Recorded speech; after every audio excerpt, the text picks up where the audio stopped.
So there's this guy at my job who is really jaded and kind of emo. You can tell he hates his boss, and whenever something goes wrong, he says, and I quote, "Man plans, God laughs."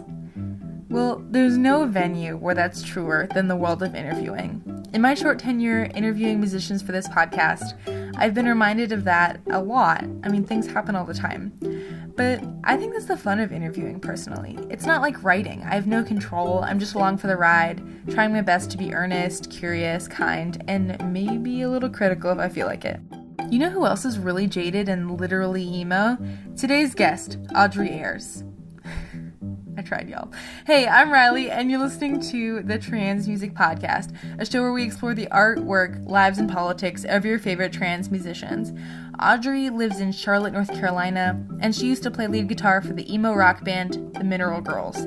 They broke up last year, but she has a new solo project called Problem Addict. I got to talk with her recently when I was in Charlotte visiting my dad.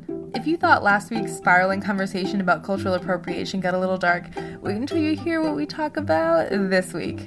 Well, I'm actually going to tell you because that's the nice thing to do. We talk about drug addiction, really rough mental health issues, and the way power manifests itself. And like guitar pedals, normal stuff. The thing I liked most about this interview is that her whole deal, as both an artist and person, is that it's important to face your mistakes and power head on.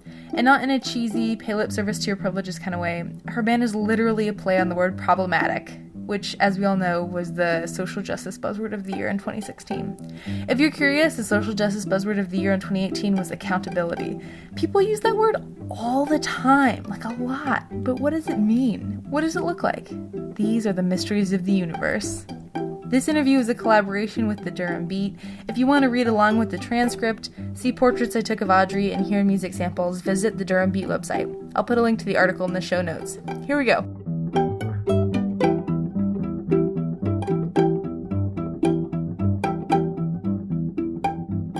Hey, I'm Riley for transmusic.org, and I'm here today with Audrey Ayers. She was the lead guitarist for a band called Mineral Girls that broke up recently, and also has a solo project called Problem Addict. Thank you for being here with me today. Thanks for being here with me. Those are your two big projects, right? Yeah, and they're different. I mean, with Mineral Girls, I only played guitar. I did some harmonies, but I didn't have anything to do with the vocals or anything like that, writing wise. And so I got very used to viewing the guitar as a melodic instrument, a lead instrument, and kind of drifted away from songwriting. And so I didn't write songs for the most part when I was in Mineral Girls of my own. And it used to be all I did. I never had a band. I grew up in a small town, so no one was really playing music, and those that didn't really play the type of music I wanted to play. And I used to write my songs on a computer program called Guitar Pro. So I used to have this program that allowed me to MIDI out every single instrument, and that's how I used to write my songs. So I used to be my own band, basically.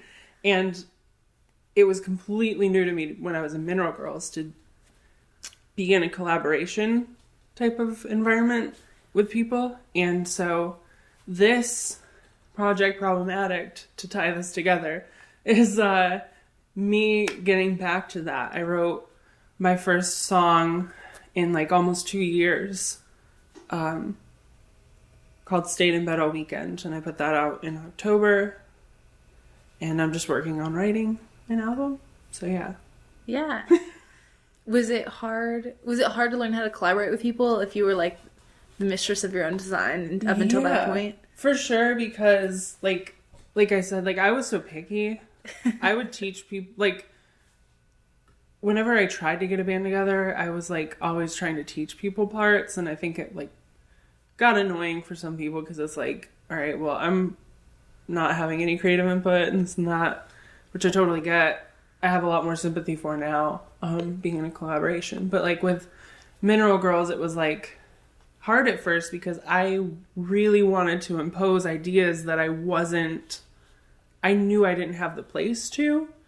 When it came to songwriting and melody writing and stuff with Brett, when I first joined, Brett's the singer? Yeah. And for Cozy Body, he wrote pretty much all of that album, like in terms of, it was like the album was musically written almost entirely before I joined. And then I came and I pretty much threw lead lines over the songs that already existed. And then once I was more of an established member, particularly with the last album that we ended up putting out, This Is the Last Time Every Time, I wrote some of those songs. I would say in terms of like the structure, guitar-wise, I brought 90% finished songs to the band for them to write over. So it was like the process changed while I was in the band too. So it was you were really able cool to kind of put more of your influence in. Right. Yeah, there are songs in there that like just straight up could not have been written if I wasn't in the band. So that was cool. It felt good being more of an integrated part of that. It very much went from me being completely out of my element in terms of writing. Right. And that was really cool. I actually am very glad I had that experience, because I would love to do that again, because it's very different from being your own band type of thing. You had to learn to play with others. Right. I just my thing is, I don't want to lose sight of being my own band too. Yeah. I want to be able to do both at the same time. And I feel like when I was in Mineral Girls, I let songwriting fall by the wayside because my brain just rewired itself almost. It's kind of funny because like in the like 2 minutes we've been talking, you've kind of painted a picture of yourself as like talkative and bossy. I feel like when meeting you don't come across that way. No, I'm very introverted and unsure of myself. It's just, I feel like I can snap into these modes like any other time, like when it's less organized, maybe, like conversations, like I feel like the thoughts in my head are going at like 1,000 miles an hour, and I can't pull them away enough to form a coherent sentence out of them. Do you feel like that's why like music appeals to you, is because you have time to get a thought out? Yeah, I feel like it brings some organization, because I sit down with a guitar and I'm like, okay, sometimes I have an idea of what I'm going to do when I sit down with a guitar, and usually when that happens, I don't write a song. But the funny thing is, like, when I'm not thinking, I'm just like, oh, a song comes out. Like, it's weird, because it feels like when I do write a song, it feels like that it's been stored in there, and it was just waiting to be willed into the world in a way, because all my songs usually get written within an hour. I don't do a lot of editing. So it's a really bizarre thing that I don't know how to explain. But it's like its own language, you know? I don't know if that made any sense. Like it kind of flows out. Yeah, like it just, I don't know how to describe it. It's like I know when it's going to happen too, because like I'll be sitting and I'll be like, a melody will just come to me, and then from there, if I just keep singing that melody, lyrics will come. I could write 1 million songs in a year, probably, if it were easier for me to write lyrics. Just because the music part comes so easily for me. The actual like language, like the English language, the words. Words. That part is hard. The music is like a different language, and it's much more fluent for me. So your songwriting process is just sort of like wait until it appears, kind of, and then write it down as quickly as possible. Do you record things yourself too, right, for your solo project? I have. I don't intend to when it comes to the record. I actually have a very, very particular vision for the record. Do you? I do. That's so surprising given everything else you've told me about your process. Really? No, I had an epiphany. No.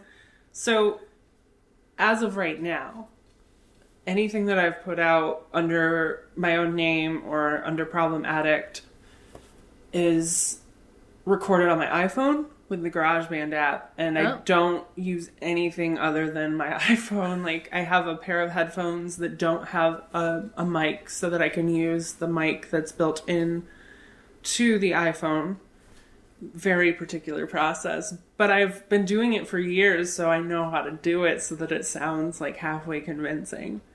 That's why my songs don't sound perfect or great even, but they don't sound like they were recorded with a phone. That's true. You know what I mean? Like, they definitely, I'm surprised to hear that. Yeah, they sound they're self-produced entirely, but they were done with my iPhone. The EP in particular was recorded in the master bedroom's bathroom. So right now we're, for those listening, right now we're in Audrey's apartment that she shares with a couple other people. Her bed's in the living room right now, and we're sitting on her couches, and there's a fake fire.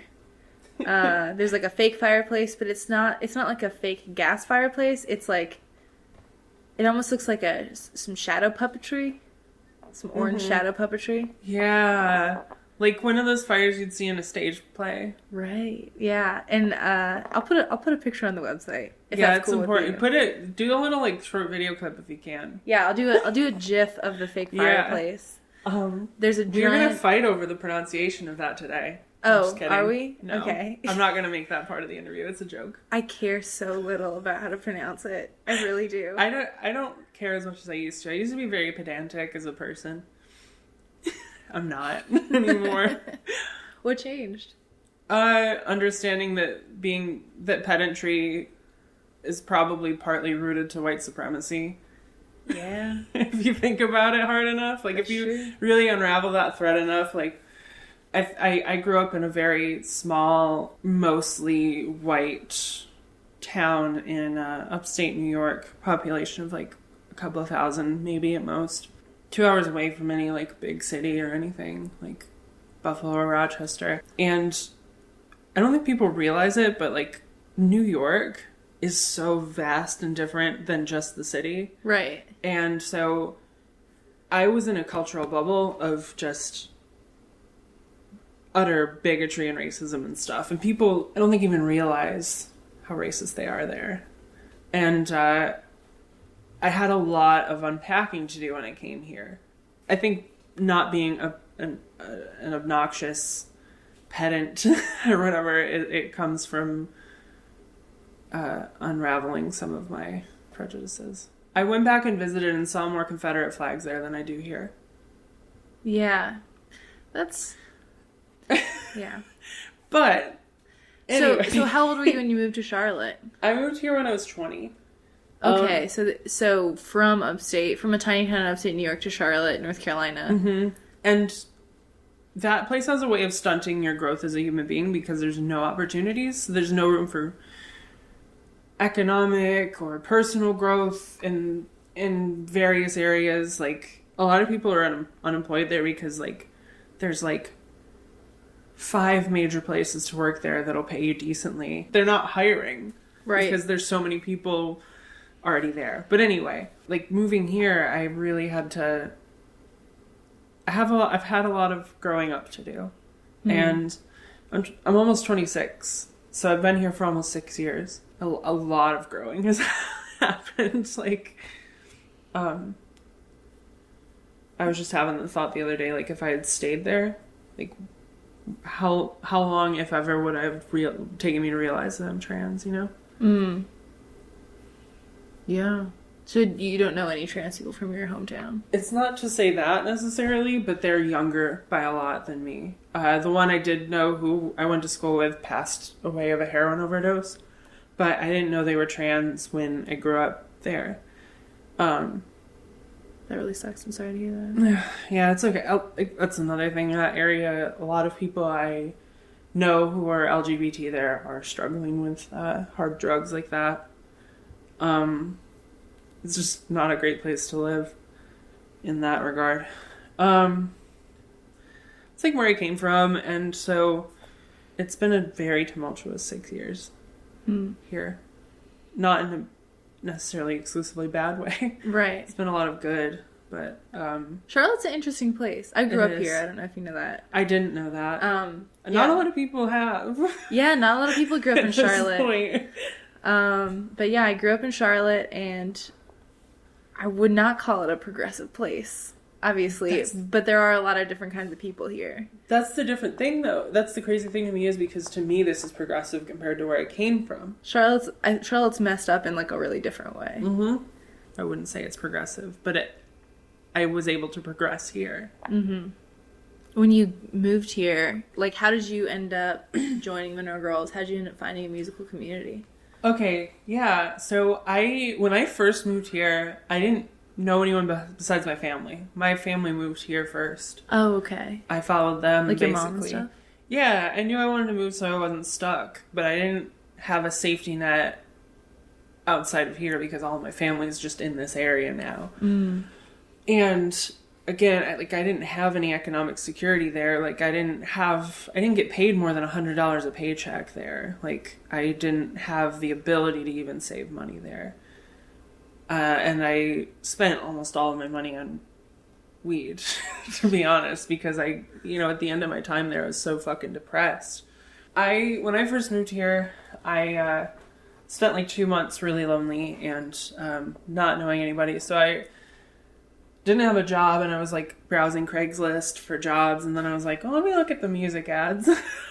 And I saw this ad for we're looking to form this emo / post-hardcore band for fans of like Thursday and this and that. And I went to go meet them, and one of the people that I met was Dylan, who played bass in Mineral Girls eventually. Mm.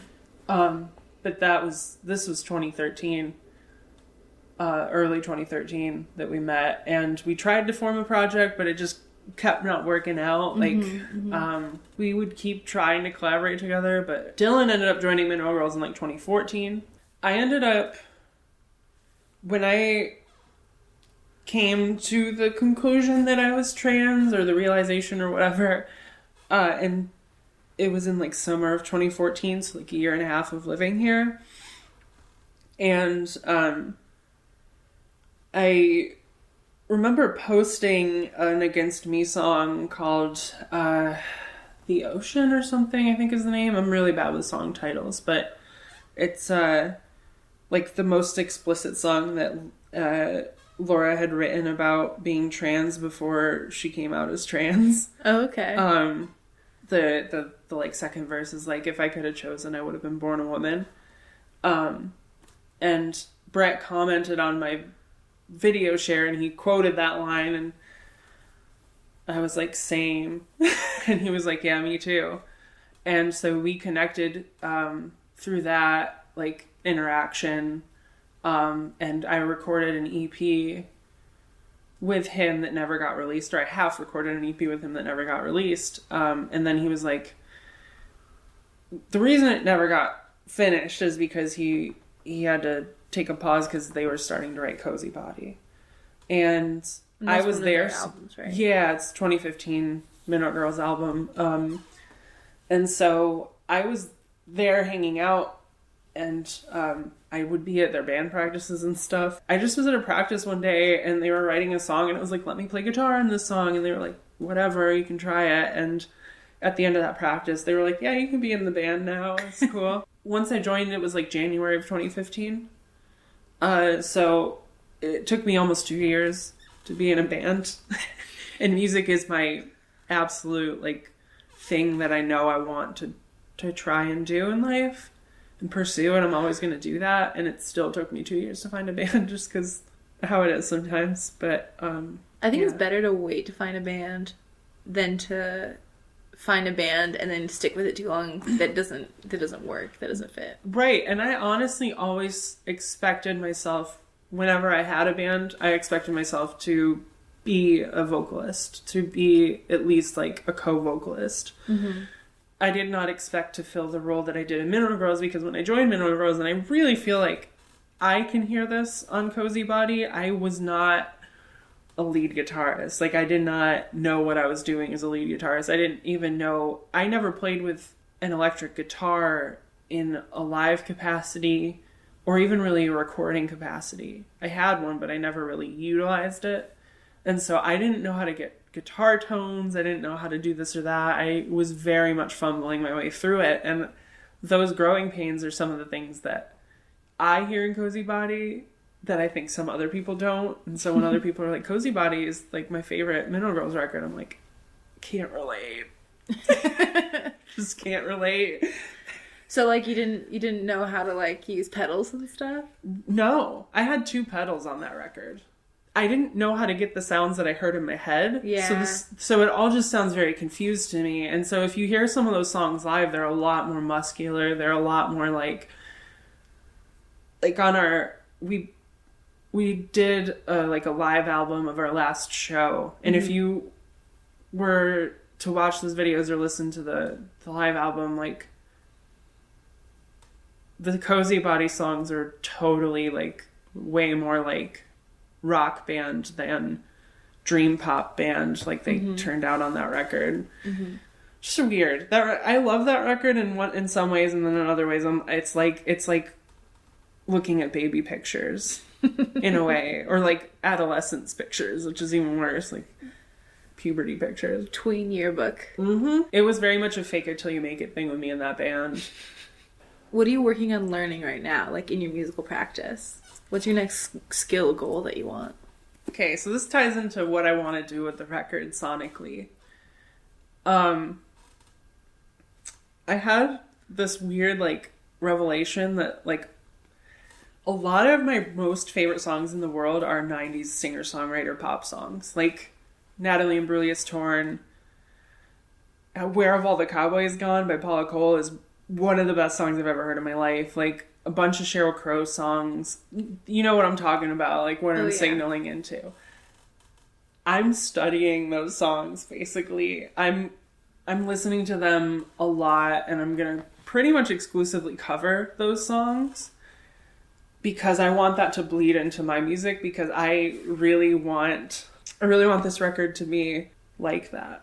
Like, I want it to have that spirit. The songs are all pretty much exclusively about my struggles with mental health and gender dysphoria. So instead of reimagining, like, I don't know, it's almost like reimagining that era of songwriting, because those songs are very much love songs, but they're like forlorn love songs, or they're like breakup songs and stuff. Like, Torn is like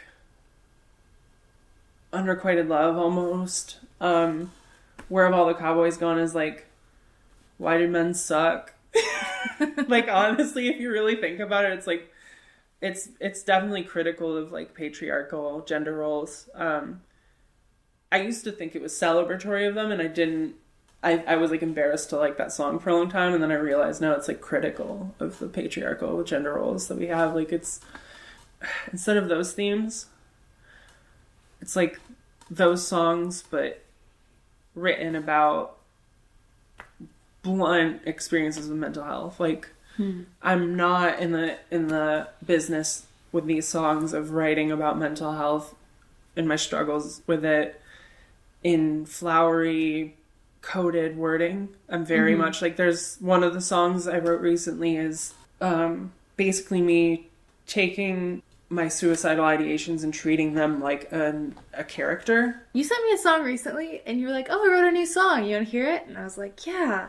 And then you sent it to me, and it was like the darkest, saddest. It's probably that one. Yeah. I was like, "Whew."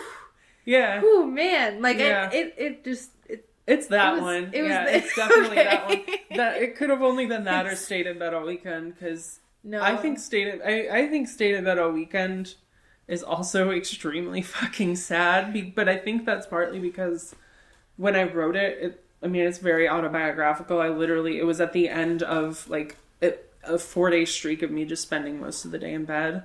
That one, I think it was sad, but it was sad in like a relatable way, like in a, oh man, all I ate was Cheerios today kind of way. But the one, what did you say it was called? Spare Me. Spare Me? Yeah. That was sad in like a, oh boy. Yeah, that's gonna probably be one of the saddest on the record. I don't know plan how much on further getting it you that could much go. darker. But if I'm being real, because I really think that it's important to be honest about mental health, because I think that it destigmatizes it in a way, and it's not a ploy for attention or anything. But to be perfectly honest, I wrote that song after I stole a pack of razor blades from Walmart. And it wasn't that I definitely planned on killing myself, it's that I wanted the option. But I threw them out. I don't have them anymore. I'm glad you threw them out. That song it came from a real struggle in myself. I was like, because the song is me talking to whatever it is in me that makes me feel suicidal. I'm not we're talking about a song that's probably only gonna come out on the record eventually, but because I'm sending that song to friends, but I'm not planning on releasing it. There's a glimmer of hope in it, but it's very faint. It's very uncertain. It's a song that I really had to write, and I'm really, really proud of. It's powerful. I hope so. I hope it doesn't seem like sophomoric. I'm always worried that my lyrics come off sophomoric, because I'm very... I don't know what that means. Like, it's like pretentious or juvenile. Oh, okay. In the context that I'm using it. So exactly how I was at 15. Right, yeah, exactly. I just don't... I'm very worried about my lyrics coming across like that, because the things I'm talking about are very serious and very personal to me. But I'm bad... I feel like I'm bad at expressing them sometimes. Like I said, the written word is hard for me. I mean, maybe it just takes practice to find the right tone. But you're an emo musician, right? I don't want to be. You don't want to I don't even like emo music anymore. I've had my trust dismantled by emo and DIY. And that's not even going into the fact that I grew up on that music, and so I feel like anything I hear today that sticks to that sound is going to be worse. Or just not new than what I grew up on, because I've heard it all. I've heard any variation of emo you can throw at me. I've heard all of your twinkly fucking guitar parts. I'm sorry, I have. I've heard them all. Y'all are using the same fucking tunings. Sorry. I'm gonna be real with you. Like, I don't care about emo music. So, not to deride you, because in a sense, yeah, I am an emo musician. I am striving for more than that. Yeah, what's next after emo, right? Right, it's hard to make that transition. Like, very few bands have done it gracefully. I think my problem with DIY is it pretends to be an alternative to the music industry. This toxic wasteland that is the music industry, which it is. DIY is no better, because all we can seem to fucking do as human beings when we connect on a social level is replicate the ills that we have experienced through other systems. So really what's happening in DIY is just a microcosm. It's the same shit that the music industry at large is doing, just on a much less regulated scale. No corporate HR. Right. For the punk house. No, not at all. So how many of these places could kill people that we play in DIY spaces? If we're really honest. How many people could die at a show? And that's not me saying I want DIY venues shut down, because I was very... when all that stuff was happening with, like, 4chan trolls, like, outing DIY venues back in, like, 2016 or some shit, I was, like, livid.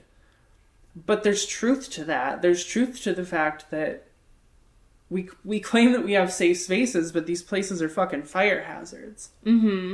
It's ludicrous. Social capital is, like, a very real thing I hope people get clued into soon when it comes to, like, the dynamic of how capitalism is restructuring itself in these small communities.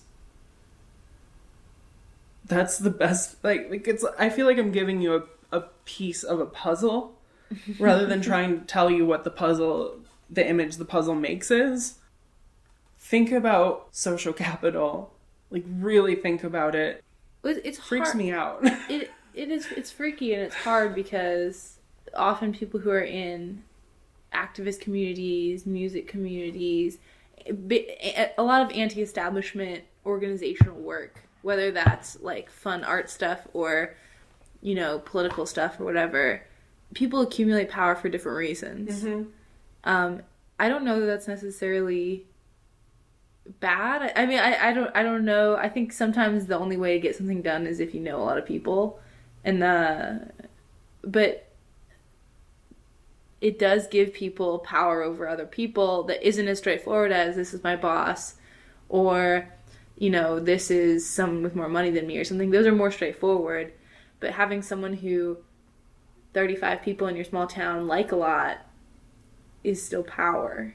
Yeah, and that power can be used, and often is used in bad ways, is what I think I'm trying to get at. Those people use their social status to not be accountable for their own shit.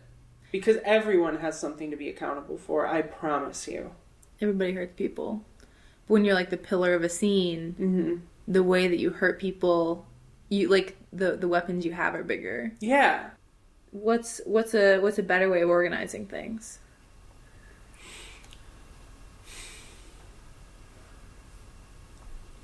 I think that's what freaks me out, is anything I could think of is corruptible.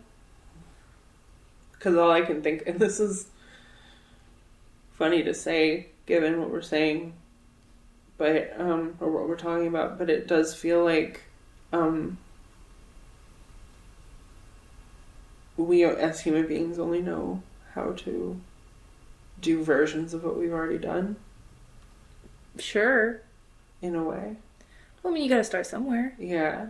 I feel like a hypocrite because I know something needs to be done, but I don't have any solutions to offer. I can just point out, because I think a lot of people don't see it. I really do think a lot of people don't see it, but something's wrong. I mean, I'm down to brainstorm and collaborate with people if people want to reach out to me and be like, as a group, and just be like, hey, let's brainstorm what ways that we can. But there's not a single person I trust enough. Maybe it's not about trusting individuals, it's more about trusting systems. Yeah, but even that's... But they've got to be right. That's the thing.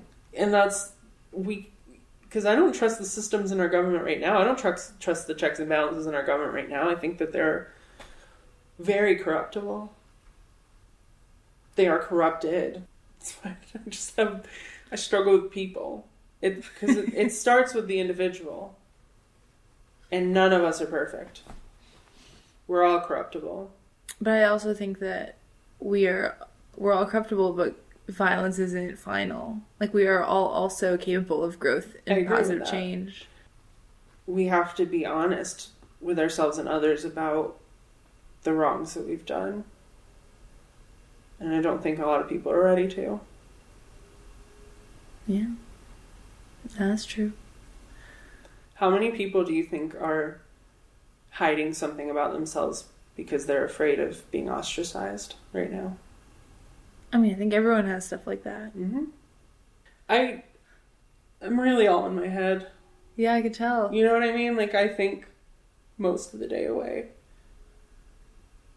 What do you do? I really should be medicated for it, and I am trying to get that, but it's expensive to see the doctor. It's very expensive to see the doctor. With the consistency that I need to. So, you know, I was on some antidepressants that were making me feel worse. So I have to find some new ones.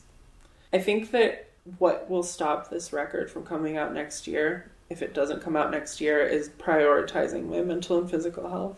But that's good. Yeah. Oh no, I want that. I want to be like that. Like, I'm very excited for your new record. I think it's going to be amazing. I would much prefer it if you were in good mental health. Like, exactly. As much as I want to hear this Problem Addict record, I will make that sacrifice for you.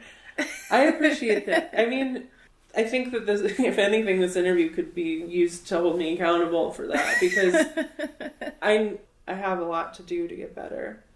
And I really want this record to come out as soon as it can, because music has always been my thing. Mm-hmm. It's important to me. And I want people, like, I want to be better so that people can see, like, that it's possible. You know what I mean? Mm-hmm. Because it's just really fucking hard. Yeah. It's so hard. Yeah. But it's nothing that's worth doing isn't. Yeah. Like, what I'm feeling with you right now is like, when was the last time you had a 2-hour conversation about your feelings with somebody? Yeah, I don't have I'm sorry if this is like a therapy session for you, because I don't have a therapist. I need a therapist. I just haven't been able to afford it. Like, it's not bad. Like, I don't mind or anything, but it does kind of feel like you're like, oh my God. Somebody to talk to. No, absolutely. It's just like, it's also being recorded. It sucks. Like, it's as like, I'm probably never going to be able to read this interview, to be honest, but I'm glad it exists, because this is evidence to me, like, that I need help. Like, and that's not a ploy for attention. I need to get my shit together. This interview is proof. To be quite honest. Yeah. It is. Well, on that much more positive note, this interview has been, oh my God, 1 hour and 14 minutes. I'm so sorry, y'all.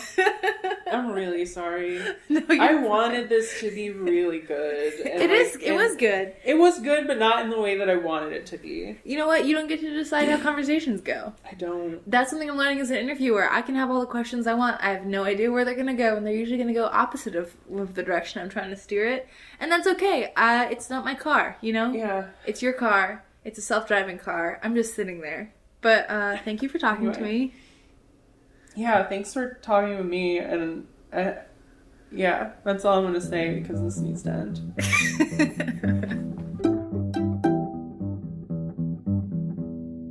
Just a note, Audrey did end up hearing this interview before publication. I sent it to her because I just wanted to make sure everything was okay to put on the internet. She's still working on that album, and I'm still excited for it. If you want to hear her EP, visit problemaddictsanonymous.bandcamp.com, and to hear the Mineral Girls, visit themineralgirls.bandcamp.com. To read a transcript of this interview, visit the Drum Beat website, and if you have time today, send this podcast to your coolest trans friend. Thanks for listening, subscribe to us if you can, and visit transmusic.org for new trans music daily.